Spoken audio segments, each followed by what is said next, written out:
आज हमारे संविधान पे सवालिया निशान पड़ गए हैं, उसको हमने अपने संविधान को बचाना है, इस वास्ते गठबंधन बना है। और संविधान बचेगा तो भाई प्रजातंत्र बचेगी, प्रजातंत्र बचेगी तो तुम्हारे अधिकार बचेंगे, चाहे वोट देने का अधिकार हो चाहे और कोई अधिकार हो। तो इस वास्ते गठबंधन बना है बहुत मजबूत। और सारे देश से खबरें आ रही हैं कि केंद्र में भी इंडिया गठबंधन की सरकार बनने जा रही है। और जब गठबंधन की सरकार बनेगी, कांग्रेस पार्टी क्या क्या करेगी, ये चौधरी उदयभान जी ने पूरा तफसील में बता दिया।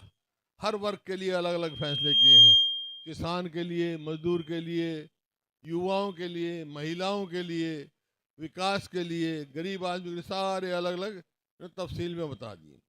लेकिन मैं खास तौर पे आया हूं आज बालसमंद में, यहाँ पर ये कहने के लिए, ये जो चुनाव है केवल एक लोकसभा का चुनाव नहीं है भाई।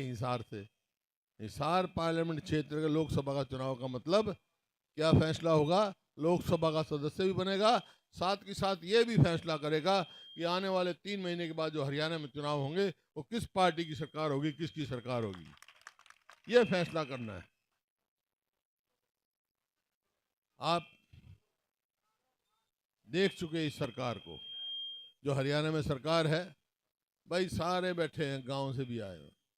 बालसमंद से मैं शुरू करता हूँ भाई। हमारी सरकार थी जब के काम देखो, और 10 साल हो गए इनके, कोई काम होया था ना यहाँ? ऐसा कोई गांव का, ग्राम विकास का कोई ऐसा काम हुआ? फिर किस बात के लिए वोट मांग रहे हैं ये भारतीय जनता पार्टी?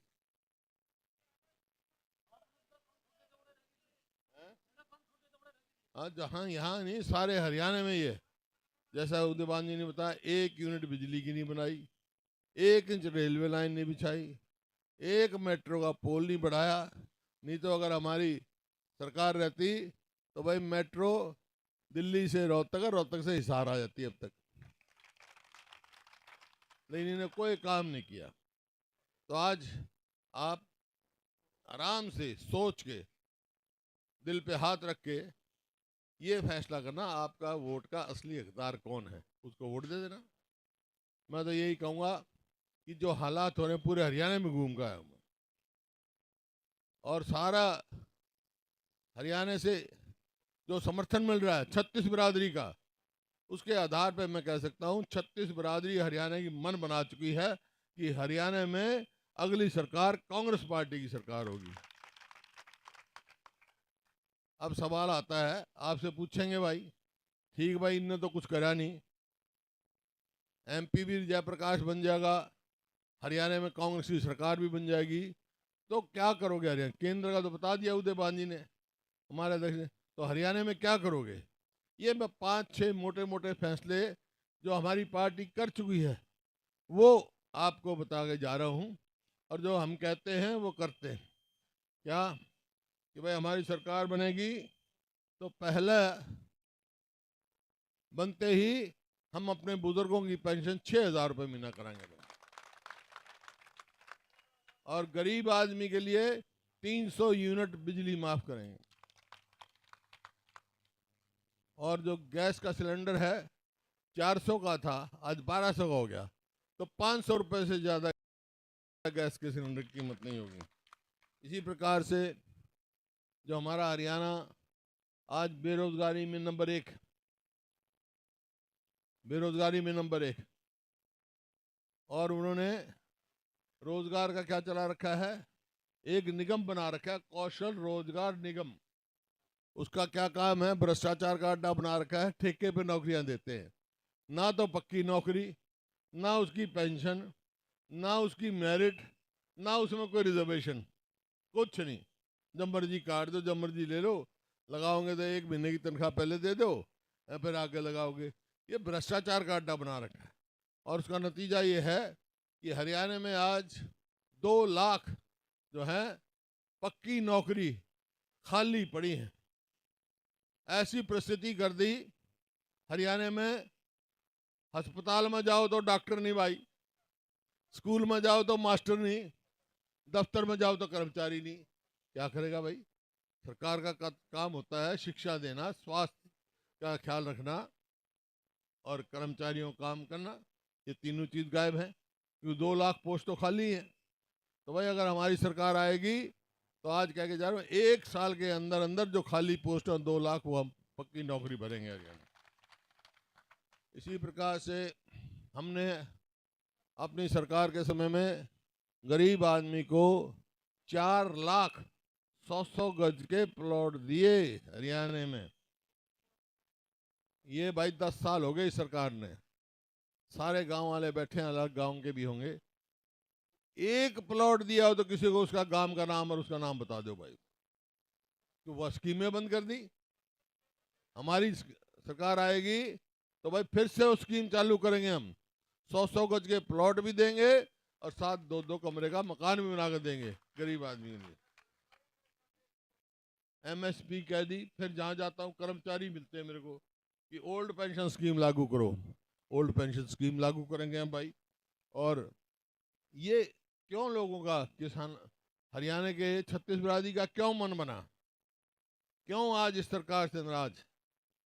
उसका कारण एक ये है कि 2014 में मेरा हरियाणा, आपका हरियाणा प्रति व्यक्ति आय में, प्रति व्यक्ति निवेश में, कानून व्यवस्था में, नौकरी देने में, खेल और खिलाड़ियों में पूरे देश में नंबर 1 था। ये मेरे आंकड़े नहीं है, सरकारी आंकड़े हैं। और आज नंबर 1 किस चीज में हो गया भाई? किस चीज में हो गया? बेरोजगारी में, महंगाई में, अपराध बहुत बढ़ गया। और खेल और खिलाड़ी को देख लिया आपने। हमारी पहलवान बेटियों को जिन्होंने दुनिया में नाम कमाया, उनको किस प्रकार से जंतर मंतर में घसीटा गया, आज तक उनको न्याय नहीं मिला। तो ये आपके सामने है। इस वास्ते लोगों ने मन बना लिया। तो भाई जहां तक खेल और खिलाड़ियों का सवाल, और तो मैंने बता दी। हमारी नीति थी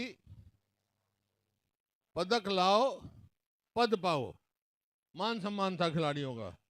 वो इनने खत्म कर दी। वही नीति हम लेके आएंगे ताकि हमारी युवा पीढ़ी नशे की तरफ ना जाए, खेल की तरफ जाए, देश, अपना प्रदेश प्रगति करे।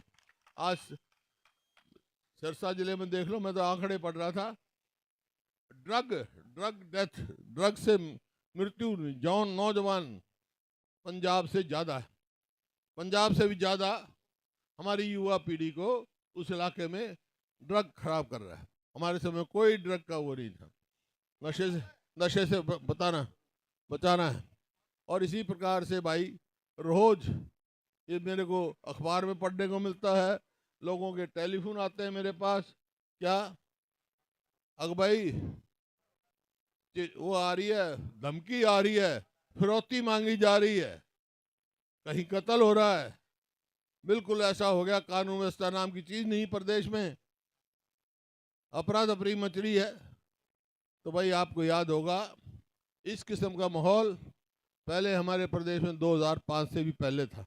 जेल से सरकार चलती थी, ठीक है ना। लेकिन हमारी सरकार बनते ही मैंने कह दिया था, बदमाशों या तो बदमाशी छोड़ दो या हरियाणा छोड़ दो, समझो। तो आज ये कह के जा रहा हूँ, हमारी कांग्रेस की सरकार बनते भाई बदमाशा का हरियाणा छोड़वा दूंगा। बदमाशा ही हरियाणा में कोई जगह नहीं। शांति से रहेंगे, हम शांति प्रिय लोग हैं, अपना विकास करेंगे, आगे बढ़ेंगे, हरियाणा को फिर नंबर 1 बनाएंगे पूरे देश में, जो आज पिछड़ गया है। तो इस वास्ते मैं खास तौर पर आया हूँ भाई। इस इलाके में खास तौर पे बाल समद गांव में आया भाई। मेरा लगाव है इस गांव से, आपने सबने पता है। मैं आया था, जो आपने कहा वो मैंने किया कि नहीं करा भाई? फिर तुम भी तो कर दो मेरे आए हुए के हैं।